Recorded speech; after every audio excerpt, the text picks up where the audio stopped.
नमस्कार मंडळी, कसं काय बरे आहेत ना? मी आहे तुमची सगळी आणि मी घेऊन आले आहे तुमच्यासाठी सुरणाचे कापची रेसिपी. तर त्यासाठी सुरण असं मस्त चिरून घ्यायचं आणि पाण्यात उकळून घ्यायचं स्वच्छ करून. त्यात मीठ आणि हळद टाकायची बरं काय. मग एका प्लेटमध्ये ना तांदळाचं पीठ, रवा, लाल तिखट, मीठ आणि आपण कुठला गरम मसाला वापरतो ते सगळं टाकून असं मस्त एकजीव करून घ्यायचं.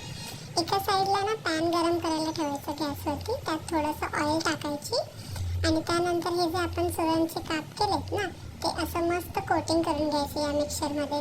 दोन्ही साईडला अलटून पलटी करून ना मस्त कोट करायची आणि याला त्या पॅनवरती ठेवायचं. आपण फिश कसं फ्राय करतो अगदी तसंच असं हळूहळू एक एक एक एक सगळं जेव्हा तुमच्या पॅनमध्ये असतं ना सगळं टाकून मस्त दोन्ही साईडला भाजून घ्यायचं त्याला.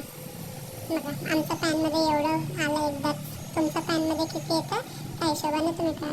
एका साईडला मस्त 5 मिनटं शिजू द्यायचं, मग दुसऱ्या साईडने पण त्याला 5 मिनटं शिजायला ठेवायचं. ही रेसिपी तुम्ही करून बघा, खूप मस्त लागते, अगदी फिशसारखी लागते. जे व्हेजिटेरियन आहेत ना त्यांनी तर नक्कीच करून बघा, तुम्हाला खूप आवडेल. हे तुम्ही नुसतं असे पण खाऊ शकता किंवा वरण भात सोबत खाल्लं तरीही चांगलं लागतं. आणि काय म्हणतात, रक्षाबंधन स्पेशल काय आहे मला कमेंट करून सांगा. आमच्या इथे तर खीर पुरी करते माझी आजी माझ्यासाठी आणि मम्माने माझ्यासाठी सुरणाचे काप केले आहे, मस्त लागतात.